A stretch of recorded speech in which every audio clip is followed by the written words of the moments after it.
kita itu diciptakan itu tidak bisa merasakan hal semacam itu aslinya.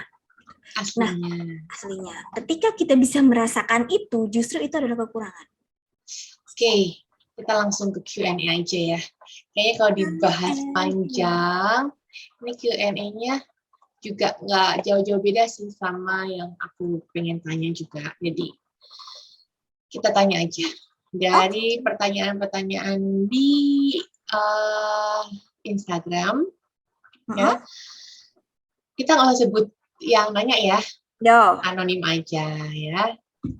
Yang terjawab boleh jawab, yang merasa nggak nyaman untuk nggak dijawab, nggak apa-apa. Pertama, yang muncul adalah kata-katanya cuma gini, kehidupan setelah mati. Aku nggak tahu konteks pertanyaannya apa. Apakah orang-orang yang atau makhluk-makhluk yang kamu lihat itu adalah bisa jadi orang-orang yang habis setelah meninggal atau bukan ya? Bukan. Jadi misalnya ada orang habis meninggal, terus keluarganya merasa melihat orang itu masih ada di rumah, itu bukan ya? Itu jin yang menyerupai ya. Ya, jadi karena tadi ya kita sugestinya bisa ngelihat saudara kita yang meninggal itu gitu ya. Jadi gitu. Kita kan apa sih istilahnya kalau apa sih jin yang selalu mengikuti kita? Apa sih? Korin. Nah, itu kan jin yang selalu mengikuti kita. Dia ada ya? Dia mempelajari perilaku kita setiap saat gitu. Seperti apa? Dia menduplikasi ya? Ya, menduplikasi. Nah, ketika seseorang itu meninggal, ya sudah selesai. Rohnya putus nggak akan gentayangan tuh nggak ada, Mbak. Tapi yang ada adalah jin-jin yang menyerupai orang tersebut karena dia sudah terbiasa untuk menirukan kebiasaannya seperti apa, kayak gitu. Suka pakai baju apa atau apa, kayak gitu. Oke, terjawab ya bahwa mungkin orang atau sesuatu yang kita lihat menyerupai yang sudah meninggal itu bukan. Ya, bukan orang itu, bukan ruhnya, bukan nyawanya yang gentayangan itu. No, bukan ya. Oke, lanjutnya. Nah, ada pertanyaan lucu. Bentuknya emang beneran kayak di film-film. Sebenarnya udah terjawab tadi ya, bahwa yang di film-film itu kan konstruksi sosial yang terbentuk. Ya. Film itu kan dari riset ya, Mbak. Betul. Nah, riset itu kan kita akan menanyakan ke banyak orang bentuknya seperti apa, ya bagaimana dan sebagainya kayak gitu. Jadi memang ya kadang seperti di film ya memang seperti itu gitu. Cuman kan nggak semuanya sama juga gitu kan, beda-beda. Iya, betul. Misalnya di Jawa berbeda mungkin dengan penampakan-penampakan yang ada di Kalimantan, atau di Bali, atau di Sumatera, atau bahkan di luar negeri ya. Jadi, apakah bentuknya beneran kayak di film? Ya, tergantung ya. Iya, tergantung. Oke, terus mau tanya. Oh iya nih, yang pertanyaannya, kapan rencana rukyah? Ada yang tanya gitu. Karena mungkin ada jinnya tuh, Mbak. Jadi sensitif. Kapan ya? Aku sudah pernah rukyah. Oke. Terus? Rukyah itu kan nggak bisa sekali selesai. Pasti ada masa beberapa kali biar itu benar-benar tuntas gitu. Cuman pada saat itu rukyahku memang nggak ini sih, Mbak, nggak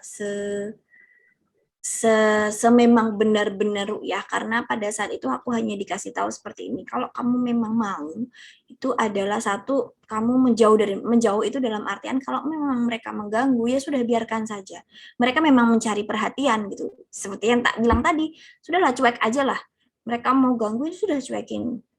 Udah gitu aja gitu. Itu yang pertama. Yang kedua ya merukyah diri sendiri.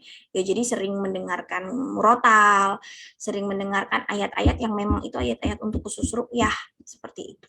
Ya itu memang membentengi dan itu memang benar-benar apa ya? Efektif banget kok untuk kepekaan ya, dari sisi kepekaan, karena aku merasa bahwa setelah rentetan kejadian dan sebagainya itu aku merasa capek, pasti akan merasa capek, dan itu sangat-sangat mengganggu apalagi kalau misalnya bawa kendaraan sendiri, Nah, itu di malam hari, aku paling anti gitu, paling sebenarnya nggak begitu suka bawa kendaraan malam gitu. Ya salah satunya tuh. Aku tidak takut dengan mereka, cuman aku lebih takut begal sih daripada mereka kan. Begal itu bisa bunuh orang, mereka nggak bisa bunuh orang. Aku cuman merasa terganggu aja. Nah, dari gangguan-gangguan itu sampai tidur juga nggak nyaman, Mbak. Tidur itu kayak ngerasa bahwa di bawah kasur itu ada, ya bahkan kalau misalnya kamu ke hotel nih, kamu ke hotel gitu, misal nih bertiga nih Mbak, misal nih bertiga ya, satu extra bed, aku tidur di extra bed itu di bawah, itu ngerasa di bawah kasurmu itu ada mata yang lagi ngeliatin kamu, matanya merah gitu. Kan nggak nyaman juga kan, kayak gitu kan nggak nyaman gitu. Nah itu yang kemudian, mm, kenapa sih cari hidup yang bikin nggak nyaman gitu loh, cari hidup yang bikin kamu malah justru ketakutan, nggak bisa ngapa-ngapain gitu. Terus akhirnya ya sudahlah, kita harus bisa mengurangi lah minimal ya, ya. mengurangi. Pada saat itu temanku juga bilang, kamu kalau misalnya memang mau itu ya mending ya seperti yang cara tadi yang aku bilang itu Mbak. Jadi ya memang seperti ru'yah saat ini aku lebih memilih ru'yah secara. Nah, karena walaupun mungkin memang tidak murni akan hilang semua ya, maksudnya masih bisa merasakan selama mereka tidak mengganggu sih. Ya, mereka jaga jarak ya sama kamu ya. Dan kadang yang aku punya ini kadang memang membantu. Ya membantu apa enggak ya? Kadang suka yang hotel ini ada nggak gitu. Jadi kalau misalnya mau nginep di mana, hotel ini serem nggak? Karena kebetulan keponakanku juga peka. Jadi kalau misalnya dia habis liburan dari Bali gitu, malamnya teriak-teriak, kemasukan leak, terus kayak gitu. Jadi ya matanya merah gitu, kemasukan leak gitu. Jadi ketahuan gitu. Itu kan sudah out of control ya kalau kayak gitu. Iya. Kalau misalnya kita ke hotel itu pasti kita akan mencari gimana yang hotel yang safe untuk anak-anak ya kayak gitu ya. Biasanya tanya ada nggak gitu. Oh ada, nggak ganggu nggak sih kayak gitu aja sih. Paling yang seperti itu. Terus ada kejadian-kejadian yang ini mungkin lebih personal sih Mbak. Jadi kayak semacam ilmu hitam, semacam santet seperti itu ya personal, pernah ke keluarga gitu. Dan itu yang kena pertama itu aku gitu. Nah, itunya ilmu hitamnya. Iya. Karena kamu yang paling termasuk yang sensitif. Mungkin karena sensitif itu gitu. Beberapa kali mau ke orang tua gitu, cuman nggak meleset gitu. Jadi kayak misal kayak ada cahaya gitu kan mau ngenain badan gitu nggak bisa gitu kayak gitu. Cuman waktu itu aku sih yang kena gitu. Cuman pas puasa kalau nggak salah itu aku kena sampai sempat nggak puasa 3 hari gitu. Cuman gara-gara itu. Kamu sakit? Sakit. Tapi diperiksa nggak kenapa-kenapa? Jadi malam mimpi, tengah malam itu mimpi, tiba-tiba mimpinya menyeramkan, sangat-sangat menyeramkan gitu. Pagi waktu sahur itu aku merasa badanku gak enak, badannya panas, sangat-sangat panas. Pada saat itu aku mendiagnosa bahwa aku mungkin sakit tipes ya, demam. Oke, aku nggak puasa pada saat itu. Aku minum obat tipes, aku minum air itu mungkin hampir 1 galon. Biasanya orang kan kalau minum air banyak, panas cepat turun ya. Ini nggak sama sekali. Dalam hari itu ya Mbak, hari itu nggak sama, panas sekali. Dan kamu tahu sembuhnya karena apa? Pada saat sore hari, setelah buka puasa, setelah semua keluargaku buka puasa, aku cuman megang ibuku, aku bilang seperti ini, Mam, duduk di sebelahku, aku mau tidur, duduk di sebelahku, tolong baca Al-Quran di sebelah. Aku cuma bilang seperti itu. Aku dipegang, ibuku baca Al-Quran, aku merindih kesakitan. Dan aku bilang panas. Gitu. Itu antara maghrib sampai isya. Isya itu badanku berkeringat, aku tidur. Sembuh. Nah, itu kejadian jadi hari setelah itu, Mbak. Hari setelah itu rumahku dikirim, di dalam rumah itu tiba-tiba ada jeroan babi. Yes, jeroan babi. Congor babi. Nah, dan darah-darahnya gitu. Seperti itu di dalam rumah. Tiba-tiba muncul. Iya, tiba-tiba muncul. Oke. Tiba-tiba muncul pada saat. Jadi di dekat dengan pintu rumah, tapi bagian dalam. Dekat. Jadi ibuku habis dari situ masuk, terus keluar lagi mau nutup pintu rumah, ada itu. Masalahnya adalah kita kan mikirnya kucing ya kali ya. Anehnya itu ada di atas. Jadi sudah kayak ada tempat koran gitu, di atas koran gitu. Nah, kayak gitu. Itu serem, itu memang serem. Jadi itu yang pertama, kedua dikirim ular 2 kali. Warnanya hitam. Ular itu kalau warnanya hitam itu pasti adalah santet. Yes, terus sempat kita ke Ustadz, memang dia yang biasa meruqyah gitu, ke rumah gitu. Dia bilang, ya Bu, ini ada yang tidak suka dengan keluarga gitu, terutama bisnis kayak gitu. Jadi memang tidak suka gitu. Dan dia cuman bilang seperti ini, Ibu tahu di depan rumah Ibu itu disebar tanah kuburan. Oh, terus ya sempat memang ada beberapa, jadi kayak misal nih orang mau ke rumahnya tutup terus kayak gitu loh Mbak. Padahal kebuka, rumah itu selalu ada orang kebuka seperti itu. Nah itu yang dan kita pada saat itu memang, Ibu mau tahu siapa? Enggak, ibu itu nggak mau gitu, nggak mau. Daripada karena saya mau tunjukin. Jadi orangnya itu ya dia tahu, dan pasti Ibu tahu siapa gitu. Kalau saya tunjukin, Ibu pasti akan kenal. Terus Ibu bilang, enggak deh Mas, daripada nanti menimbulkan fitnah, sudahlah biarkan saja. Udah, yang penting rumahnya di ngajiin terus gitu. Jadi ya alhamdulillahnya kan karena di rumah memang rutin ngaji ya tiap hari ya. Jadi ya memang secara tidak langsung ada benteng di situ gitu. Tapi kadang tuh kayak ngerasa aku sendiri ya kayak ngerasa kalau kayak gitu tuh semacam aku jadi benteng gitu.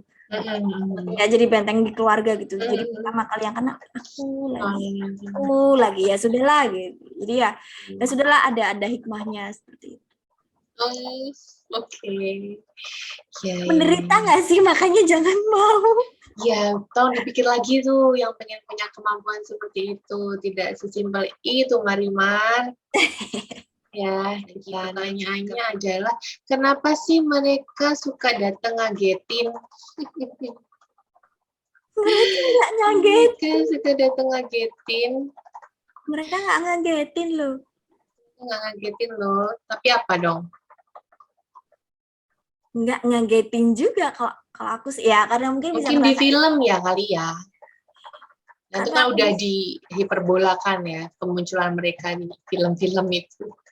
Karena aku sudah bisa merasakan, jadi aku sudah tahu mereka ada di mana dan bagaimana. Udah siap-siap nih.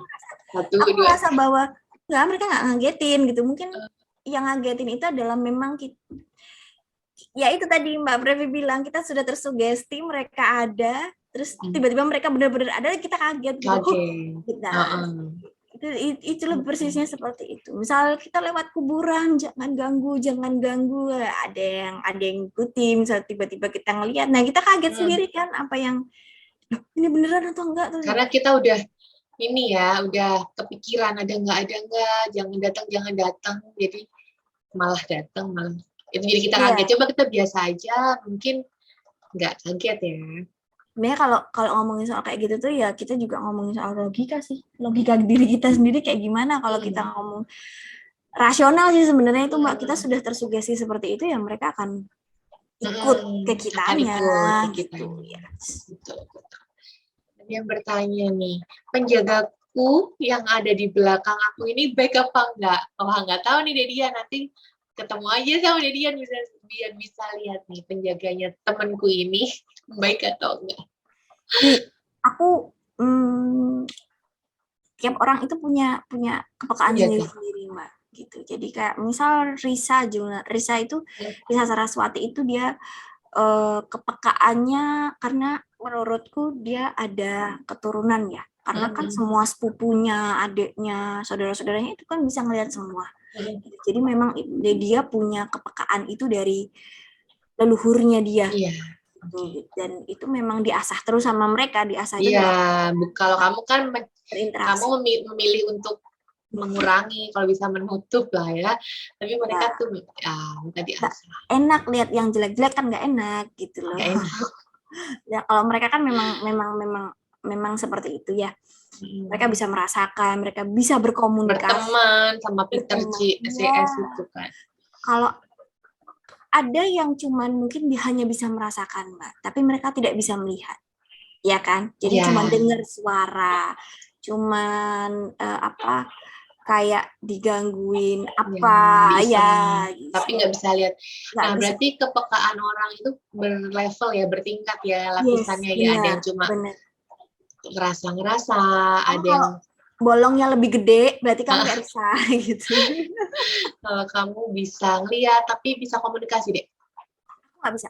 Oh, nggak bisa. Dan nggak memilih untuk mengasah jadi bisa ya. Sebenarnya emang biasa bisa juga. Komunikasi itu hanya sebatas gini, Mbak. Kalau misalnya mereka datang, aku tahu bahwa mereka akan mengganggu, aku bilang jangan diganggu. Kita di sini baik-baik. Ini jadi kayak misalnya aku bawa anak-anak nih, ada keponakanku gitu. Jangan ganggu mereka gitu. Jangan ganggu mereka. Jangan ganggu. Kita nggak mau. Ya, hanya sebatas itu sih. Kalau aku pernah berkomunikasi itu marah misalnya. Jadi memang aku sudah ngomong bahwa aku nggak suka. Jangan ganggu keponakan. Aku cuman oke, kamu di sini. Kita pernah ke satu villa, ya. Kita pernah ke satu villa, itu viralnya memang horor sekali.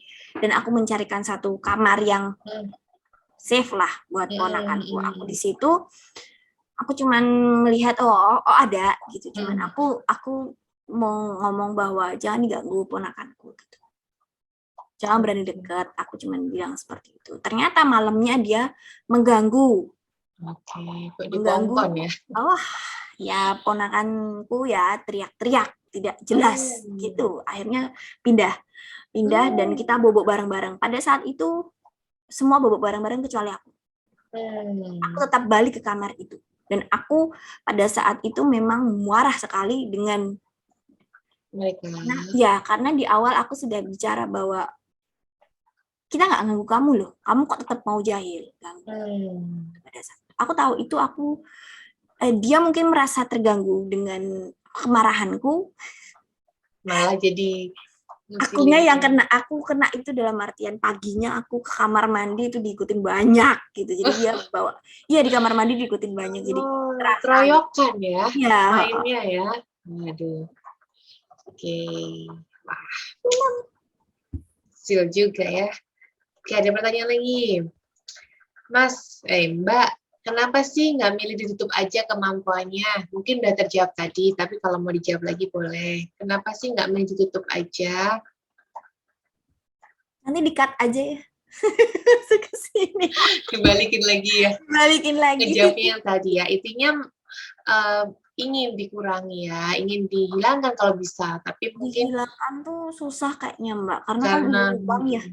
Udah lubang, jadi mungkin nggak digedein lagi lubangnya, ya dikecilin, nggak diasah lagi, tapi berusaha ditutup, dikecilin dengan tadi sudah berusaha dengan meruqyah mandiri, walaupun juga pernah ruqyah juga menggunakan bantuan apa deh Ustadz ya.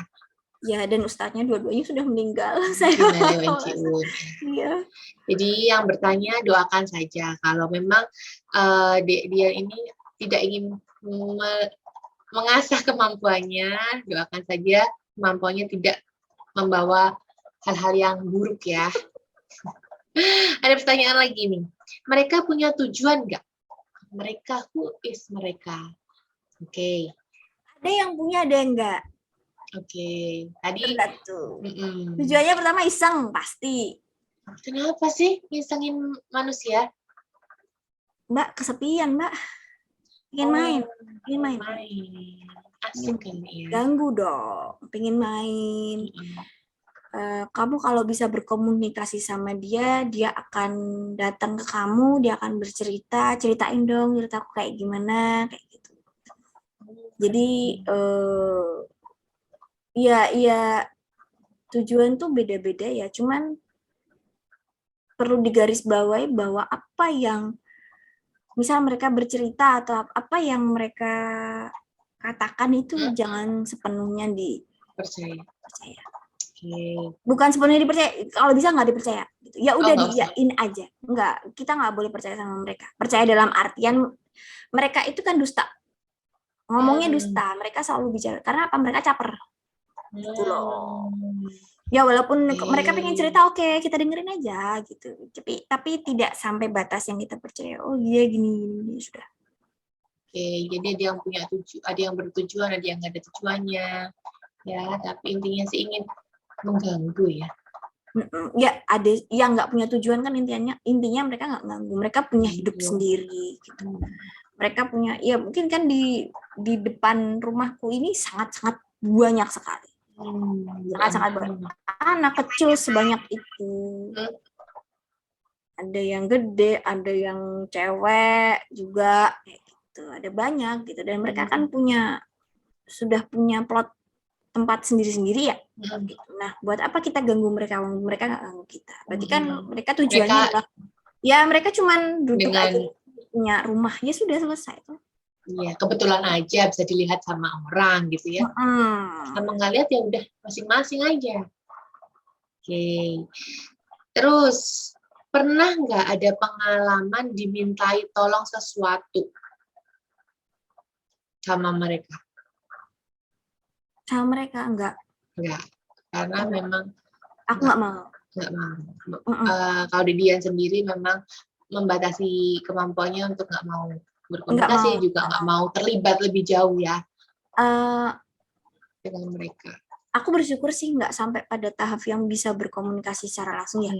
Nah itu yang aku bersyukurnya di situ. Cuman aku cerita salah satu yang membuat aku untuk stop itu adalah aku tidak bisa tidur beberapa lama dalam waktu yang lama itu adalah ketika setiap aku tidur setiap jam 11, jam 12, jam 1 itu selalu ada wanita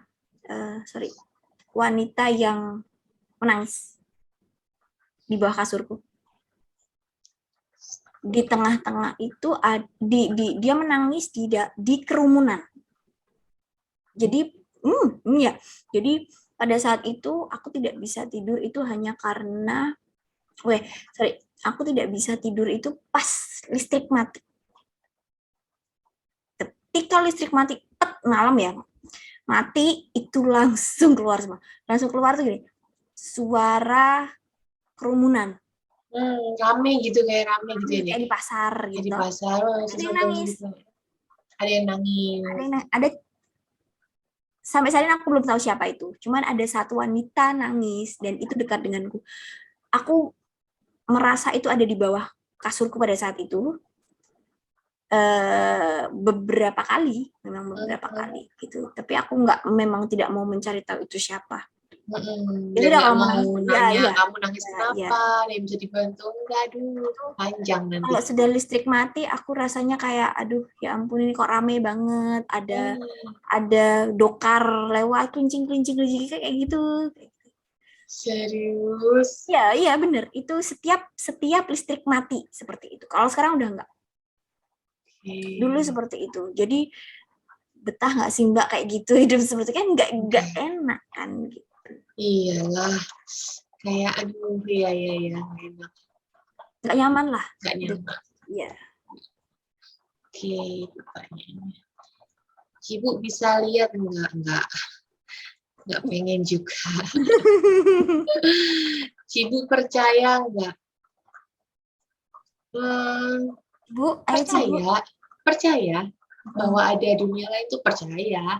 Cuma di perjalanannya misalnya ada sesuatu itu selalu aku usahakan tuh aku kaitkan dengan sesuatu yang logik gitu loh, Dek. Misalnya ada barang jatuh gitu.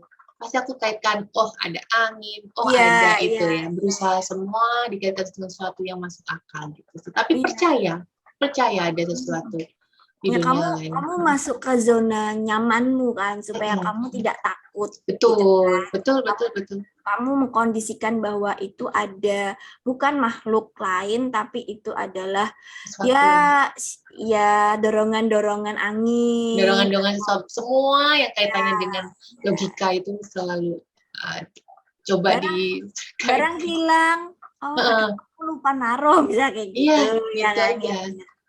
Iya, itu safe sih, menurutku itu safe sih daripada kamu berprasangka malah mereka datang. Main aman aja. Oke, ada lagi pertanyaan. Masih banyak nih pertanyaan nih. Apa yang bisa bikin orang kesurupan? Pernah nggak megang orang kesurupan? Orang kesurupan karena kosong. Kosong itu apanya nih? Kosong. Dompetnya. Itu aku kesurupan kalau itu Mbak, dompet kosong. Berarti ini lagi nggak ada pikiran apa-apa gitu loh. Kosong, dia melamun. Dia melamun, loh jangan melamun berarti itu berpotensi untuk kemasukan. Kosong itu sedang sedih bisa. Ya sedih itu paling gampang sekali. Kamu dalam keadaan down drop itu paling gampang banget dimasukin. Terus kamu lagi kosong, ya itu kamu lagi kosong. Jadi selalu diisi ya. Terus pernah nggak megang orang kesurupan? Pernah. Itu kamu apain? Kamu doain? KKN, walaupun kakaknya di situ doang sih, deket juga.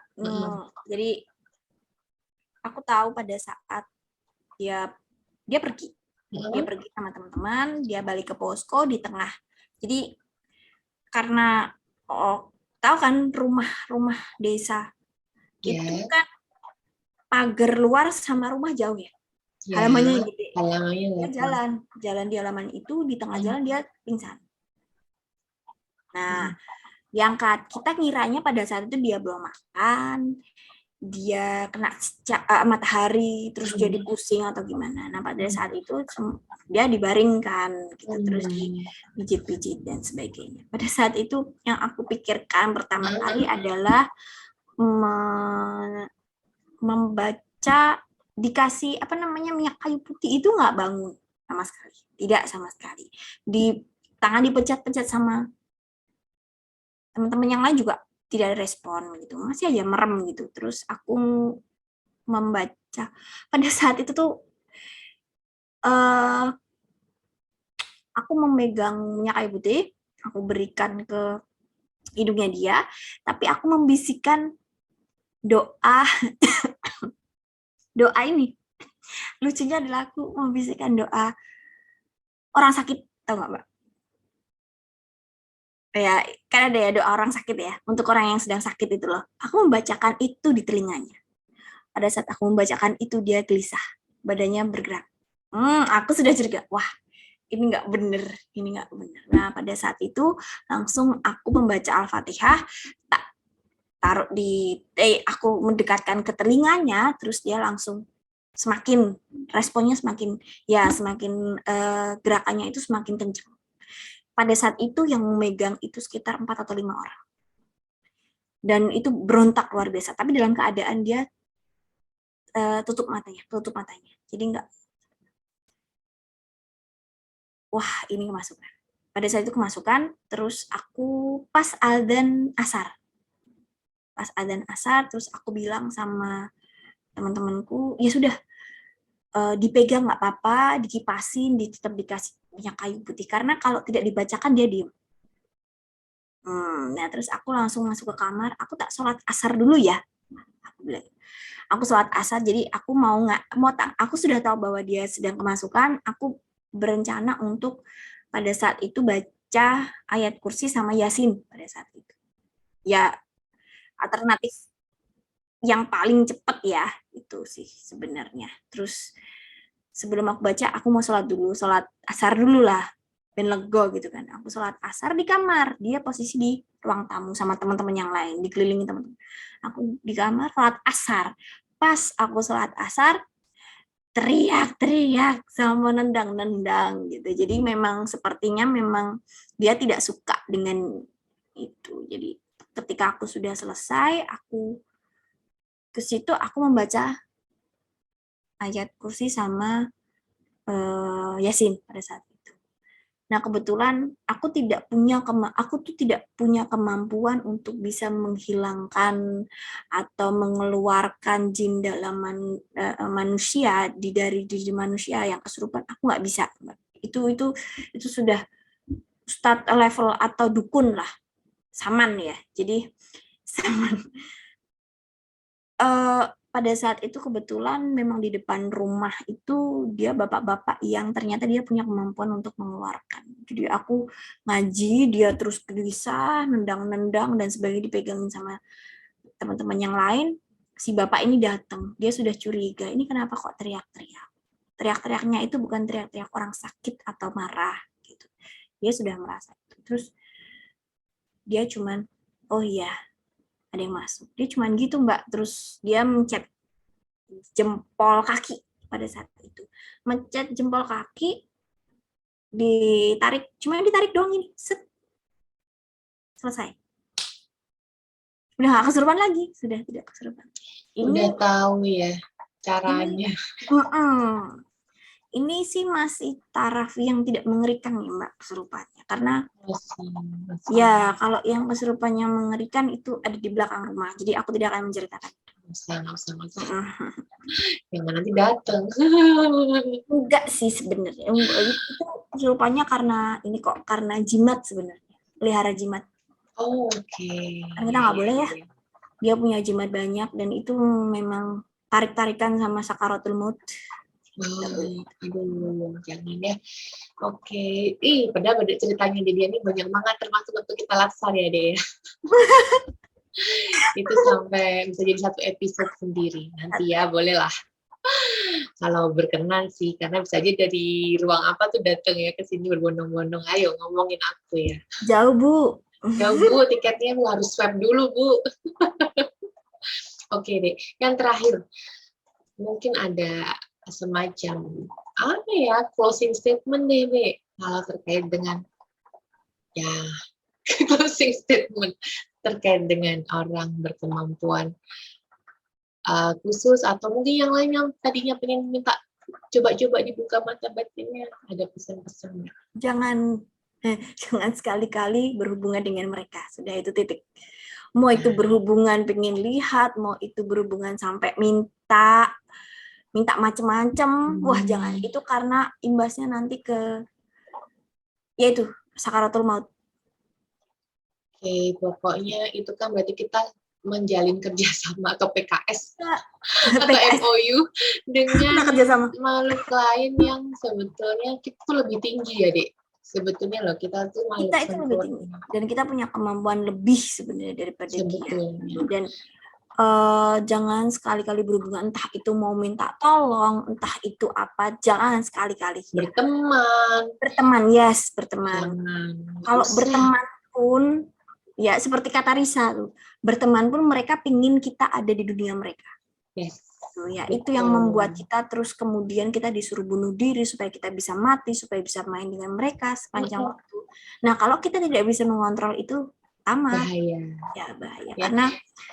Karena ya mungkin aku nggak tahu ya Mbak, mungkin orang-orang yang memang diberi kekurangan seperti itu bisa jadi mereka yang tahan dengan semacam itu. Aku mikirnya sih gitu.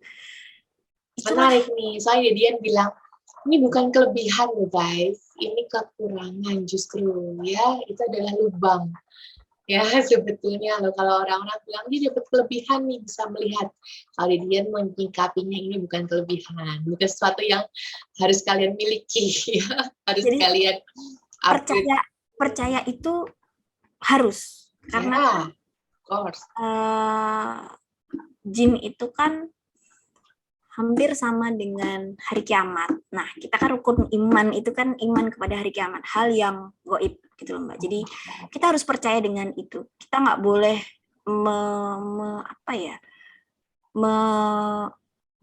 gitu bohong kayak gitu. Ada, memang benar-benar mereka itu ada. Bahkan kan di Al-Quran pun kan malah justru ada satu surat sendiri kan tentang jin gitu loh. Ya, memang sudah diatur. Percaya percaya harus percaya gitu. Karena itu iman kita. Tapi bukan untuk berhubungan entah itu mau minta bantuan, entah itu mau cerita atau temenan. No deh, jangan. Masih banyak manusia. Untuk jadikan. Apalagi sekarang spirit doll. Aduh, itu lagi ngadi-ngadi deh. Macem-macem aja ya, godaan untuk berhubungan, ya kan? Anda tertarik tuh? Tidak sama sekali. Sudah punya doll ini, 2 doll ini, sudah cukup melelahkan. Benar kata Dian, ya udah kita hidup masing-masing aja, tidak saling mengganggu, juga tidak nggak usah membuat PKS atau kerjasama ya. Karena mereka ketika kita udah memberikan peluang, mereka langsung demanding sama kita. Ya nggak? Benar. Dan itu terus nanti itu akan nambah terus Mbak. Apalagi dukun ya, jangan sampai itu, karena kalau udah dukun itu sudah kerja sama. Ya udah kerja sama setan juga kan, sama jin juga kan. Termasuk kayak misal yang aku cerita santet itu kan ada tumbal juga kan, kayak gitu itu biasanya. Kalau misalnya memang dia ke keluargaku nih ke benteng kan, nggak bisa kan, dia akan balik mental biasanya gitu. Oke, Dedia, terima kasih banyak ya. Cita-citanya nih seru banget. Walaupun itu apa menyeramkan? Emang tadi nggak serem, cuma ya nggak tahu deh ada yang ikut dengerin atau enggak. Tapi alhamdulillah aku nggak peka, jadi enggak, tempatmu aman. Benar. Tempatmu aman. Tempatku yang nggak aman. Ramai di situ. Salam buat yang di situ. Halo. Salam, bener salam. Jangan tidak berhubungan. Pokoknya ya mudah-mudahan apa yang kamu inginkan dari kemampuanmu ingin kamu kurangi, kamu hilangkan. Mudah-mudahan bisa segera ya Dek ya. Tidak mengganggu kehidupanmu juga. Amin. Oke, terima kasih banyak. Selamat beristirahat. Sampai ketemu di kampus. Sampai ketemu di kampus. Thank you. Assalamualaikum. Bye.